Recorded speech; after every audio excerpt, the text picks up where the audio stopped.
go. Tabletop Simulator. Let's go, baby. Okay, all right. You're gonna flip the table for us.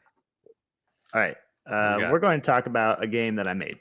Oh, hell Oh, yeah. I knew this was gonna be a plug.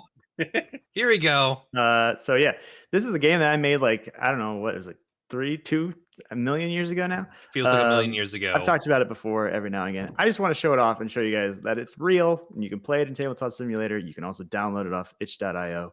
We'll probably have to try to do a thing where we actually play this as a group at some point. Yeah, That would be fun. But I just want to show you how many players can you have? Is it a maximum of 4 or 6? Maximum. Or? You have a maximum of 4, and maybe one day I'll do like expansions or something to have more. But I'm just gonna give you guys kind of a rundown of what you do in the game, right? Sure thing. Yeah. Basically, how it starts off, everyone gets to pick their character. You get these, you have 4 little character tokens, which I'll try to show you what they all look like. I really love the green. I'm all about that green robot life. Looks really cool. Yeah. I like drawing them too. And then so there's these 4 characters. And so once you pick a character, then you also pick your weapon, and everyone has one weapon, right? So there's arm blaster, sword and shield, dual blades, plasma cannon, great axe, and there's one more, but for some reason it's not loading, I guess. So so there's like six different weapons you can pick. Okay. Yes, but we'll just stuck with the leftovers. Throw that away. And so these are and what you I'll just kind of set the board up slowly. Let's say that we are let's say that we're gonna play. Oh wait, I dropped it on the little dude. So we'll play as this guy with the short sword and shield, right? Actually, you know what? TL liked the green. We're going to go with green. I do like the green, yeah. And let's get the arm blaster on there because okay, yeah, we'll do that and the arm blaster. All right. I have a affinity for Mega Man. There you go. All right. So and so what happens after you do that is, so we'll assume that everyone has a card and a player and a weapon, and basically you just you pick what your enemy is going to be for that round. How do I?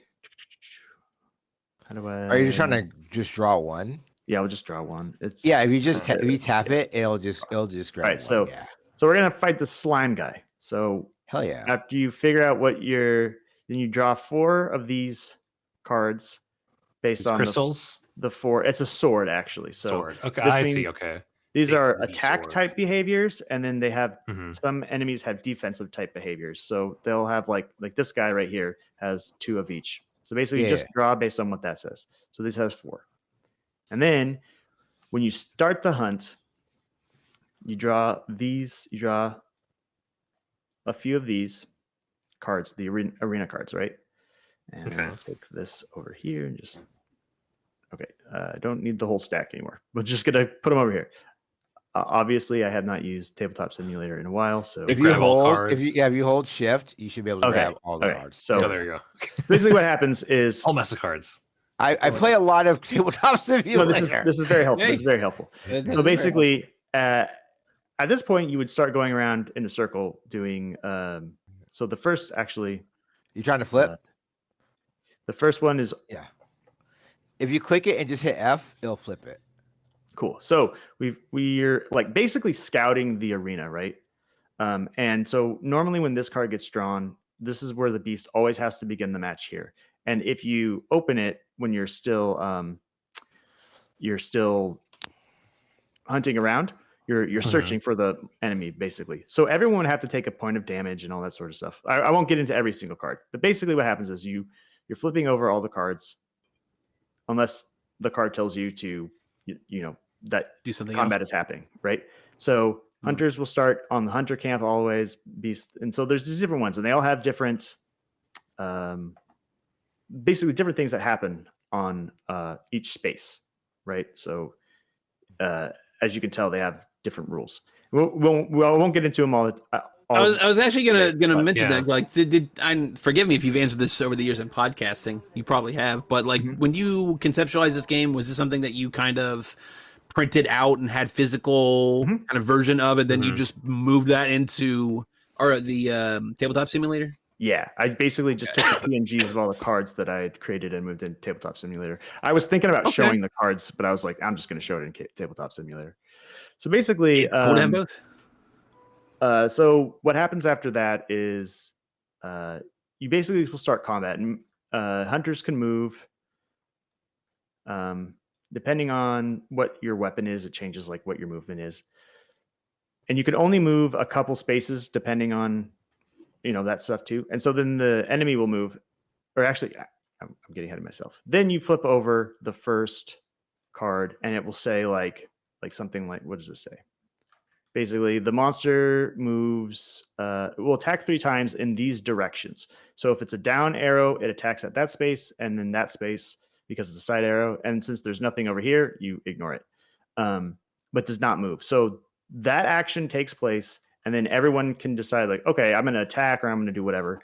And so this happens, and slowly but surely the enemy's behaviors get revealed, right?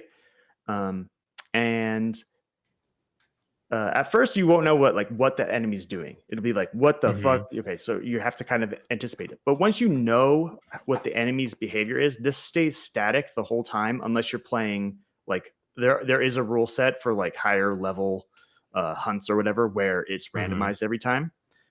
So basically you learn what the move pattern is, so you can get out of the way of attacks, or you can position yourself for more like ideal attack positioning. And so in order to attack, you would have to have an attack symbol on this part of your card. So because the arm blaster can attack to the sides, it can attack here, and it gets extra defense. That's what this 2 means. It gets extra defense above and below. Yeah. Well, and this is every this is like your life, right? So this is everyone has their life counter. So if you take damage, that always goes down. So, okay, now we'll just assume that this all happens and everyone's fought. At the end of, and this thing has been defeated. At the end, everyone draws 2 of these loot cards. And the loot cards are attached to your weapon at one of the different spaces. So you can put that there, and that will add 2 frost damage, which there's weaknesses, which I won't get into right now. It adds 2 frost damage to your attacks when you attack from that side. And here you can be like, okay, you know what? I'm going to add, I want to add this much goop defense. Yeah, right. So this is just to like give you, I guess, a demonstration, because there's also another thing where you see this like star rating right here. Okay. So like we could put this down and be like, okay, now anything you put after this has to be of equal or greater value to add another upgrade here. Same with this. Like if you put the 2 down, you can't put down like a 1 upgrade. But it's like, okay, so you get more benefits immediately, but if we look at other ones, okay, let's see. So this would like get you more treasure, and like I said, another draw. Yeah. So on top of all of that, there's this value right here, and that is like how much this is worth, because at the same time, while you're collecting loot and making your weapons stronger so you could fight stronger enemies, you're also like trying to save up as much of this as you can to be the person with the highest like loot count at the end, like the highest monetary count. Mario Party. So, like, exactly. So it's like you're both cooperating to fight the monsters, but you're also competing to be like, that's why you're so good at Mario Party. It all comes together. like, maybe I don't want to use this right now. This is like, it's going to give me, great resale value at the end. Yeah, but it's great resale value at the end. Exactly. You got to save up coins to get the steel star from Boo, and it's an investment. Yeah, I get it. So you have the ability to basically die in this, and once you die, you're out for the rest of the match. You're out for the rest of the match, and you discard your loot. Oh. Discard as in just like For all of it's sake. gone, or you just like have like a Fortnite explosion of like all your items just like erupt from your body. How many first-person shooters do you play, Robert? It's a third-person shooter. So that is a good question, Robert. So normally, what is a role-playing game? You would have to discard all of your loot if you got taken out. But there are cards in here, which I don't want to search through and find them. But there are cards in here that you can use, and it would be like discard this card instead of your entire hand, or be like you can if you die with this card in your hand, you can draw a piece of loot and at the beginning of the next match or something like that. And there are also ones where it'd be like if you have this card in your hand, discard this, but you can stay in the match and that sort of thing. So there's a lot of like I wish we could like go through a whole game, but I just wanted to show it off and be like, hey, it's real. You can play it. And another thing that I forgot to do is at the beginning of every match, you start with traps and these like healing items, right? And everyone starts with a certain amount. And as you like, if you discover this, be like, oh, traps laid here, get +1 level. So then they do like 2 damage instead of just 1 damage. Other places, like if you healing items are twice as effective here. So you heal for 2 armor instead of just 1 armor, that sort of thing. And you can do things like you can combine them, be like, all right, I'm going to have like a super heal, and you can only use it once, but it might, if you're standing here, all of a sudden you're healing for 6, in one go. Okay. Anyway, so yeah, I don't want to get too lost in all the rules. So 2 questions. How long are matches typically? A match? 20 minutes, 30 minutes for an entire game, so to speak. An entire game could probably last an hour or 2, but you can. I made it modular, so I won't go through the rule book. But basically, you can be like, we're gonna do a 3-monster campaign, right? And that might last like 40 minutes, or you can go up to like I think there are 9 or 10 monsters. Jesus, boss rush mode. Oh yeah, hell yeah, endurance so you can do like a whole thing, and there are rules for like, all right, you can do like a new game plus, basically, where it adds extra extra damage and behavior modifiers and all this sort of thing. There's so yeah, you don't have to be like, oh, we just go through the same thing every single time. I made a lot of like customizability. So if people want to do like, all right, we're just going to fight this guy today, but we're going to fight it really hard, a really hard version of that. Like you can do that sort of thing. Yeah, it's like instead of playing Monopoly, it's just like, all right, what if Monopoly had a Godzilla that destroyed like a certain section of the entire board? Well, it reminds me a lot of like destroyed. Yeah, it reminds me a lot of like a lot of the tabletop stuff, and then like some of the board games I've played, like I'm getting a lot of like Haunting at Hill House vibes of like knowing how to play the board, right? And I think that's really interesting and cool. So like one of the things that I didn't really talk about, and I'll just mention it real quick, is you see how this is this has like a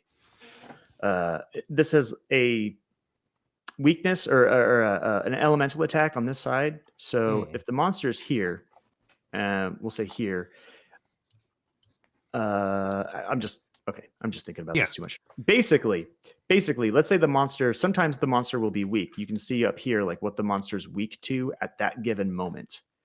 So if this is the turn that we're on, it's weak to ice. So if I attack with ice, I'm going to do more damage to it. And if it attacks me if other people attack with ice, it increases basically the attack damage that you do.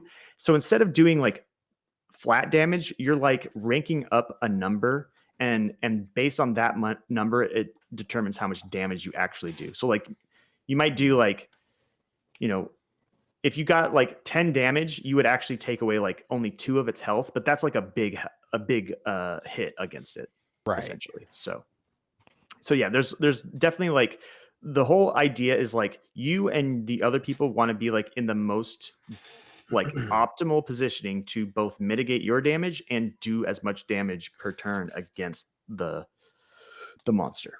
It's turning more of like a standard like D&D campaign into more of a board game you can play in that essence. This is what I'm gathering here. It's all like, I mean, as you can tell, aesthetically, of course, I'm pulling a lot of stuff from Phantasy Star. You know, like this is very Phantasy Star inspired. And then the overall gameplay idea. I hate that she said that. The overall gameplay I love Wonderlands is really inspired by Monster Hunter. You know, with the upgrading of the weapons and the monster designs patterns and different, like scouting the area. So on the pod, but I mean, I do have Tabletop Simulator if you want to try and maybe run me through one of those 40-minute sessions. Just saying.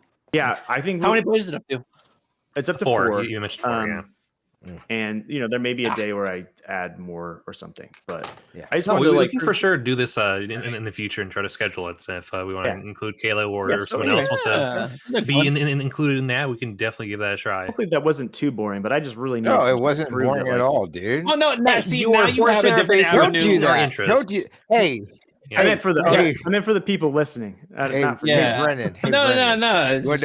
You want to know since you opened up the Pandora box, you made a fucking full ass game. Not only are you like a tremendous writer, you made a fucking dope, really great fucking like game that has like all these different parts. You know what I've done? Jack shit in my life. Well, I've done jack shit in my life. All right, everybody take a drink every time T.O. one-ups us with being a shithead. I'm trying to make sure my friend doesn't feel like shit. I don't feel like shit. There are other ways to do that, but also, Brendan, demonstrating a game for the first time can be kind of dry. That's all. Yeah. We're also not used to a visual medium. You know, we've been podcasting for so many fucking years, but now you actually get to show what you do instead of try to describe it over the mic. So good on you. And maybe I'm a very visual person. I need to see the other game I'm making. Yes, that is for another time. Yeah. But anyway, that's it. That's my thing.